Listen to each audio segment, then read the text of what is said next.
Hello and welcome to NTD News Today. Kevin Hogan here. Let's take a look at our top stories. Americans on both sides of the aisle are asking, how can the U.S. help Cuba? What are the options?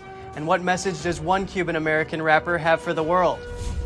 New information on the suspects who were allegedly involved in the assassination of Haiti's president. We bring you a first-hand account of the horrible crime from an eyewitness. Female journalists in Afghanistan face new threats. It comes as a TV news anchor perished with her mother and sister in a car bomb explosion. The head of the World Health Organization says it's been difficult to investigate the origins of the CCP virus. He urges the Chinese regime to be more transparent.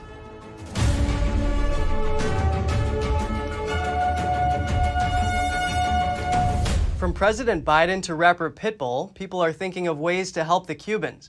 Biden says they're considering a number of options. NTD's Jessica Beatty reports. Well, let me start off by... President Biden said Thursday he's considering how the U.S. can help people in Cuba in a way that won't be taken advantage of by Cuba's communist regime. He said he'd also give vaccines, but only if an international group administered them. As for the internet blockage, we're considering whether we have the technological ability to reinstate that access. Florida's governor says restoring the internet is one of the most effective things the U.S. can do. The one thing that communist regimes fear the most is the truth. And if we're able to help Cubans communicate with one another, also communicate to the outside world, that truth is going to matter. And progressive Democrat Alexandria Ocasio-Cortez also weighed in. She blamed U.S. sanctions for the current unrest. The embargo, the U.S. embargo, is absurdly cruel. And like other U.S. policies, particularly other U.S. policies targeting Latin Americans and Latinos, the cruelty is the point. Not being able to help Cuban-American rapper Pitbull says it's about freedom and human rights. He asked the world to step up. All world allies get together to help. Global businesses get together to help. We need to get creative. We need to figure out solutions while they're losing their lives over there literally for something that we wake up every day and appreciate, which is freedom. His message to Cubans, you're the ones inspiring the world, showing what it really means to fight for freedom. Jessica Beatty, NTD News. The Pentagon says the suspects who were allegedly involved in the assassination of Haiti's president were once trained by the U.S. military. And we bring you an eyewitness account of someone who says that she heard gunshots at midnight when she was sleeping. The DOT's Lieutenant Colonel Ken Hoffman said some of the Colombian suspects allegedly involved in the assassination of Haitian President Jovenel Moïse were trained by the U.S. military. And he said a few of the Colombians have participated in U.S. military training and education programs. That's while they were serving as active members of the Colombian military forces. Hoffman said the review is ongoing, and that's all the details they have right now. The U.S. had trained military forces in Colombia as a defense against Venezuela's socialist regime and the Marxist Revolutionary Armed Forces of Colombia. And a witness said she was sleeping around midnight when she heard a voice on a megaphone in Creole and then some gunshots. I was lying in bed with my son. He was going to fall out of bed, and I grabbed him and we got off the bed. I heard some shots. The house started to shake as if there was an earthquake. She added that she wanted to leave the country but didn't have enough money to renew her passport, and that Moïse was a considerate and down-to-earth person. What's more, the Haitian police say the interim prime minister was not involved in the assassination despite allegations. The National Police of Haiti formally denies the allegations that say Haitian and foreign investigators working on the assassination of President Jovenel Moïse have found clues linking Prime Minister Claude Joseph to the assassination. Colombia's president said most of the Colombian assassins went to Haiti as bodyguards, and that others involved knew of the plot to kill the president. On the other hand, it seems that within the group some people had received different instructions. But let's be honest, no matter how much information they had, what is evident is that all of that group participated in the assassination. The assassination has pushed the Caribbean nation into turmoil. That's while gangs there have caused a surge of violence that has caused thousands to flee their homes over the last few months. Former President George W. Bush comments on President Biden's decision to pull troops from Afghanistan. Bush, who began the war in the region, calls the decision a mistake. NTD's Colin Fredrickson has the story. Former President George W. Bush is criticizing President Biden's decision to pull U.S. forces out of Afghanistan. He tells a German state media company that it's a mistake, and he's worried about the people of Afghanistan left behind to deal with the Taliban. Because I think the consequences are going to be unbelievably bad. Bush says he and his wife have gotten to know a lot of Afghan women, and they're scared. Sadly, I'm afraid Afghan women and girls are going to suffer unspeakable harm. He also believes all the people who helped U.S. and NATO troops will be in danger. Bush started America's longest war when he invaded Afghanistan after the September 11th terrorist attacks in 2001. Biden says the U.S. accomplished what it set out to do in Afghanistan by reducing the terrorist threat and killing Osama bin Laden. He says we didn't go there to nation build.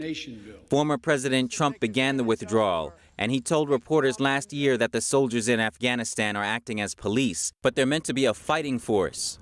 The White House press secretary says Bush and Biden see the military's role in Afghanistan differently. It's not a secret that President Biden and President Bush haven't seen eye to eye on matters relating to the use of military force. So we respect his right to voice his opinion. We just disagree. The U.S. Central Command says the process of withdrawing American forces is more than 90% complete, and it's expected to be completed by September. Colin Fredrickson, NTD News. For 20 years, Afghan women thrived in the local media industry. Now they're targeted for their work. Mina, a TV anchor from the Hazara ethnic minority, received numerous death threats and was eventually killed along with her mother and sister in a car bomb. Despite fears of Taliban rule, her colleagues vow not to succumb to threats and to continue her work of amplifying Afghan voices. Here are the details from Kabul. Among the wildflowers and thistles, a sacred place in the heart of Kabul. The distant sounds of the city blocked out by the high-walled compound. Muhammad Kahiri and his son walk through the gates. Waiting for them, 3 mounds of earth, only a month old. They pick up rocks and tap on the gravestones, telling the souls, I am here and praying for you. Muhammad's world was shattered last month when his wife and 2 daughters were killed in a car bomb attack. As Hazaras, an ethnic minority persecuted by the Taliban and other insurgents groups, they have always been the target of terror. When I heard that, I didn't know the sky and I didn't know the land, he said. Everything went dark on me. However, his 23-year-old daughter Mina, a news anchor at a local TV station, had been receiving death threats for months. Her blossoming career and appearance on radio and television a repudiation to the Taliban. Since it happened, I really hate this country, but what can I do? I see the future of this country is finished. There is no future. Over the last 20 years, the one industry where Afghan women have thrived is the media. Female anchors present the news alongside their male colleagues, an enormous step forward in this culturally conservative country. But it hasn't been without sacrifice. The Committee to Protect Journalists says at least 53 journalists have been murdered in Afghanistan since 1992. Local groups say the true number is more than double. We earned our press freedom at a very, very significant cost. I don't think any other country has sacrificed as many journalists as Afghanistan has. But the rise of an emboldened Taliban is now an existential threat to many Afghans, including local journalists, who know if the militants come to power, they will not be spared. While the targeted killings and death threats have become commonplace here in Afghanistan, it's the deteriorating security situation that is unnerving many in the media industry. But despite these fears, there is a defiance, particularly among female journalists, who say they will not be silenced. Among them is Mina's best friend and colleague, 23-year-old Zahara Siddiqui. She too has received threats, and while she can't remember life under Taliban rule, this young woman refuses to be terrorized into submission. We're Afghans and we will continue to do our job, she tells me. The goals that Meena had in raising our people's voice, I want to continue that for Meena. A voice pleading to the world to never abandon the freedoms this country has fought too hard to achieve. Election auditors say they need more items from Arizona's Maricopa County to complete their investigation and clear up issues they discovered in the audit. Cipher CEO Ben Cotton, who is working on the audit, says auditors discovered serious cybersecurity vulnerabilities. He needs routers and passwords to determine if the election equipment was accessible from the internet during the 2020 election. Cyber Ninja's CEO Doug Logan says they found over 74,000 mail-in ballots that the county has no record of sending out. Maricopa County officials won't answer questions or cooperate with the audit. The chairman of the Maricopa County Board of Supervisors released a statement calling the auditors incompetent. He says the board gave them everything qualified auditors would need to do the job. Arizona Senate President Karen Fann told reporters that she will consult attorneys to figure out the best way to obtain the items auditors are requesting. The WHO Director General speaks of the difficulties in the investigations into the origins of the pandemic. He urges China to be more transparent. We are asking actually China to be transparent, open, and cooperate. The head of the World Health Organization on Thursday said that investigations into the origins of the COVID-19 pandemic in China were being hampered by the lack of raw data on the first days of spread there and urged the country to be more transparent. WHO Director General Tedros Adhanom Ghebreyesus also said there was a premature push to ignore the theory that the virus may have escaped from a Wuhan laboratory. Lab accidents happen. It's common. I have seen it happening, and I myself had errors. So it can happen, and we need information. A joint report in March by a WHO-led team that spent 4 weeks in and around Wuhan with Chinese researchers said that the virus had probably been transmitted from bats to humans through another animal. It said that the laboratory leak theory was extremely unlikely, but other countries, including the United States and some scientists, have not been satisfied with that conclusion. China has called the lab leak theory absurd and said repeatedly that politicizing the issue will hinder investigations. I think we owe it to the millions who suffered and to the millions who died really to understand what happened, and I hope there will be better cooperation. Tedros will brief the WHO's 194 member states on Friday regarding a proposed second phase of study to research the origins of the COVID-19 pandemic. Up next, New York kids are in a frenzy over in-person camp this summer, the first since the pandemic began. While some are still wary of the virus, others are more nervous about being away from home. And a house was miraculously left untouched in a raging wildfire in Oregon. Owners said their prayers to God came true. That and more on NTD News.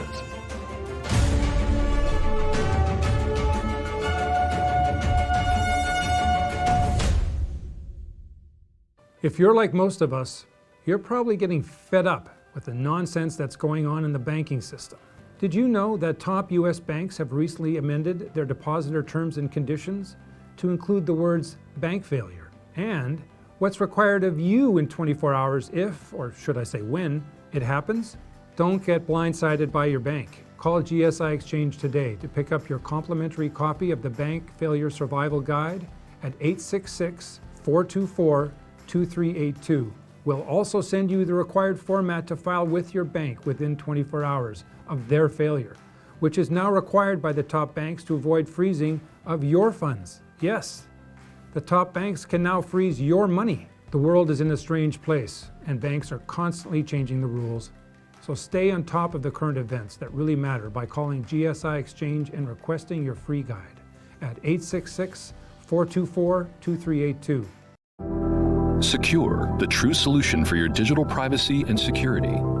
Secure is a private and secure messaging and email solution hosted in Switzerland, using military-grade encryption and Swiss privacy laws, giving you true privacy. Secure is 100% private and does not collect or sell any of your personal data. Secure's Helix technology connects you securely to our Swiss servers without the need of a VPN, guaranteeing privacy and security for all your communications. Secure Messenger doesn't require your phone number or any personal data that hackers target. Chat by Invites allows you to chat privately and securely with anyone outside of your secure network without the need for others to download Secure. Secure Send offers you a private and secure way to email anyone outside of Secure. You won't find this level of privacy or security on any other email or instant messaging application. Visit secure.com. Regain and protect your privacy today.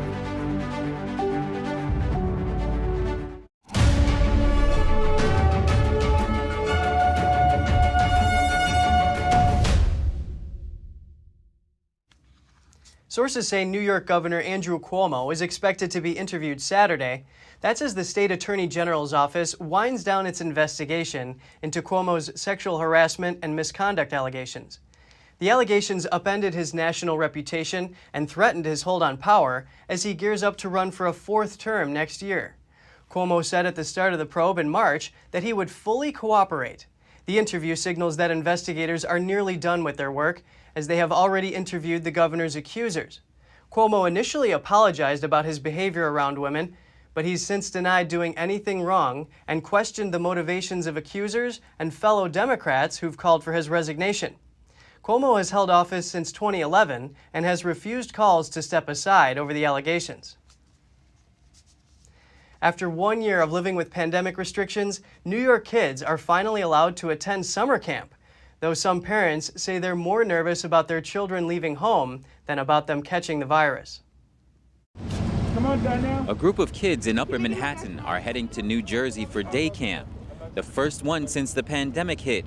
They're going to be boarding, there's going to be fishing, there's going to be games, there's going to be ropes, I think there's a zip line as well, and then jumping castles and all kinds of stuff. The kids are from the neighborhood surrounding Harlem Temple Corps. The Salvation Army Greater New York Division owns and operates Star Lake Camp in Bloomingdale. One parent says she's relieved that the camp focuses on social distancing to keep the kids safe from the pandemic. They asked about if he was vaccinated or if he might have had any, symptoms and things of that nature according to his age and stuff like that. One young camper plans to wear his mask most of the time because he's a little bit nervous about virus exposure. Another hopes to make best friends and have a good time. CJ Watch, a 13-year-old, is excited because he hasn't been to the camp for more than a year. I was excited because I haven't been there for like over a year. So, yeah, to be there is going to be exciting. Others are nervous about leaving home for the first time. It's my first time. And it's almost like so many things in my mind, like what are you going to do? Like, are you going to do this or that or this or that? I don't know. The campers will reunite with their families in the late afternoon when they're driven back to Harlem. We revisit the horrific 2018 killing of University of Iowa student Molly Tibbetts. Defense lawyers for Christian Bahena Rivera argued that new information from witnesses could support a link between Tibbetts' death and the May disappearance of an 11-year-old boy from the area. We have two people that went missing in incredibly small towns. And all we are asking is that Mr. Bahena be given a fair shot, that through his attorneys, we be allowed to look at this information. We resist providing anything that they're asking for. There is no discovery post-trial. They want to go and knock themselves out trying to find out all of this confusing information that's just been presented to the court. Go right ahead and do it.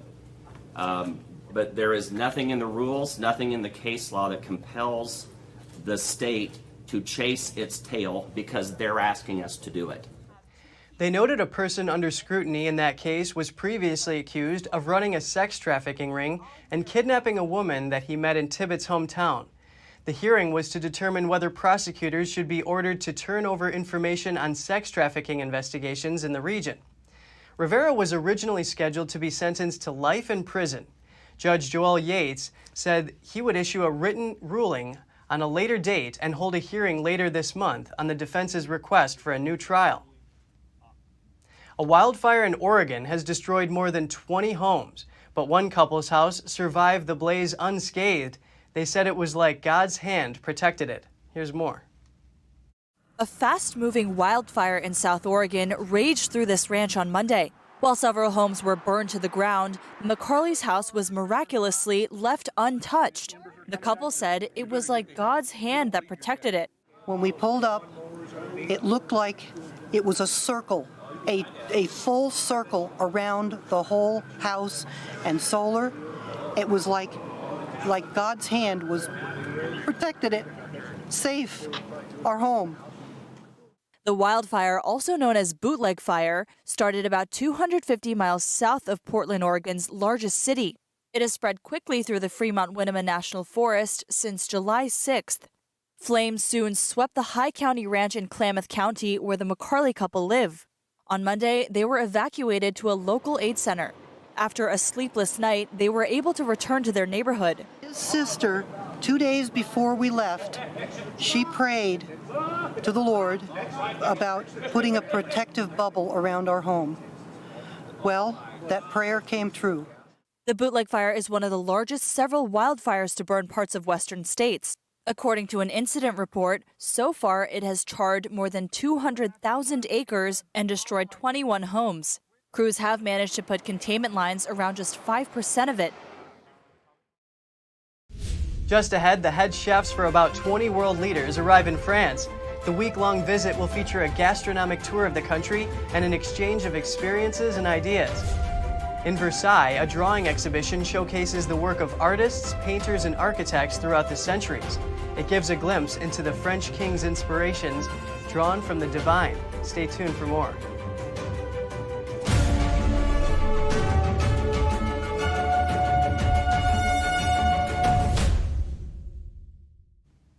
The chefs for some of the globe's most prominent heads of state have arrived in France. There, they'll learn about the nation's culinary heritage and share experiences and ideas. NTD's Andrew Thomas reports.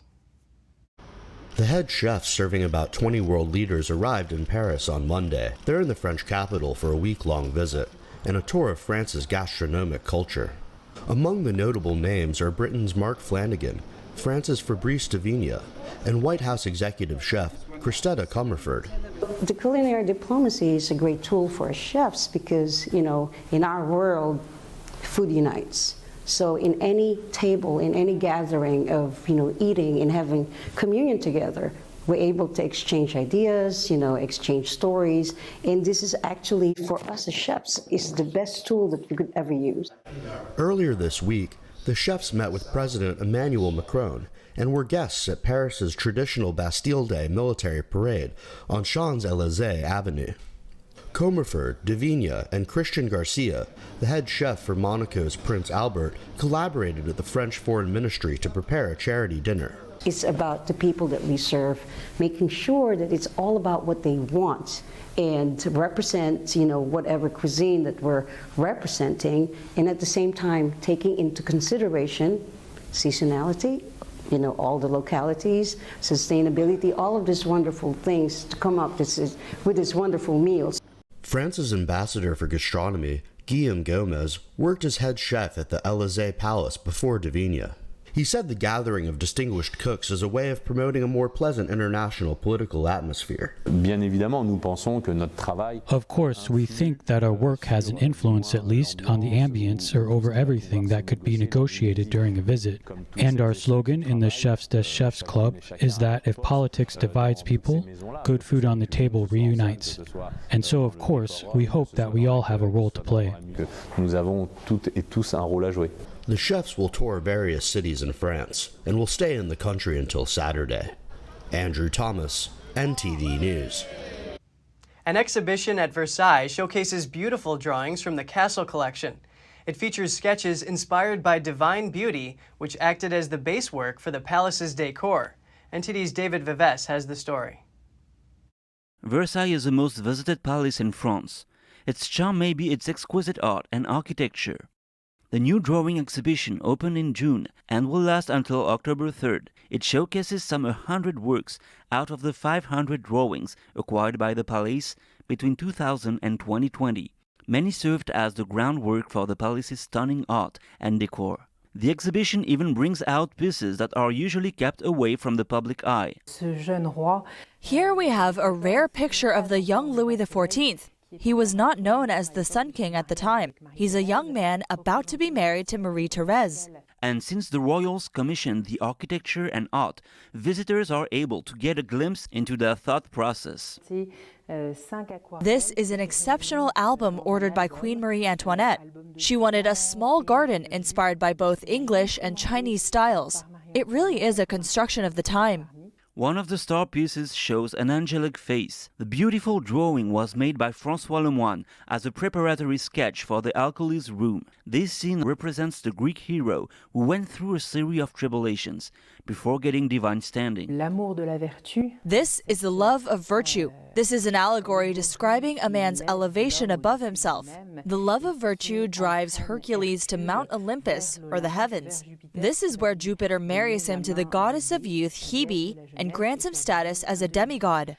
Versailles decor mostly represent divine scenes and allegorical figures like virtue, justice, love. According to Maisonnier, the 142 figures painted by Lemoine were first painted on canvas before being stuck onto the ceiling, and it's considered to be on par with masterpieces by Italian Renaissance painters.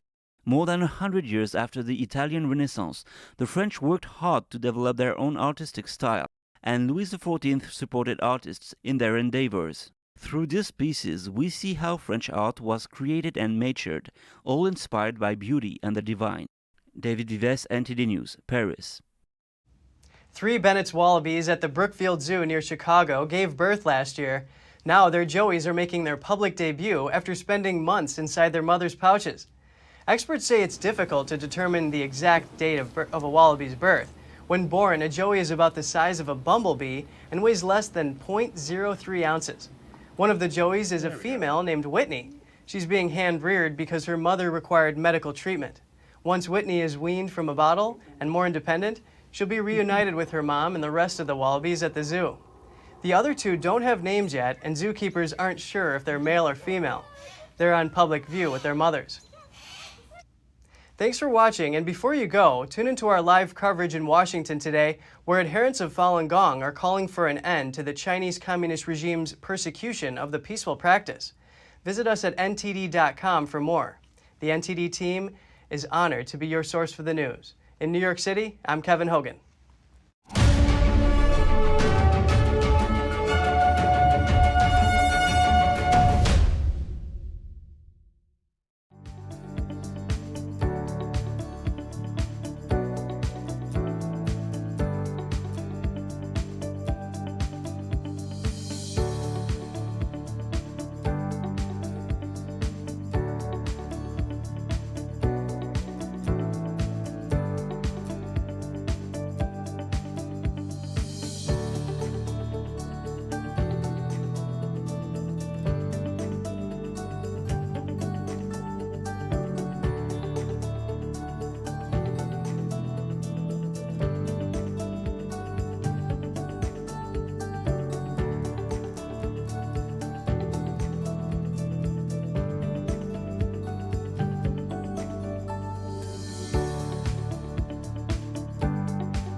We have a new channel. Subscribe to us on YouTube at NTD News. Get the highlights of our news broadcast and the most important headlines that we curate especially for you. Don't let YouTube decide what information you get. That's your choice. YouTube is deleting our videos and cuts you off from a source of honest reporting. Make sure you don't lose access to NTD's news content, and take a quick moment to subscribe to our newsletter so no matter what happens here, you'll keep your access to a trustworthy news source.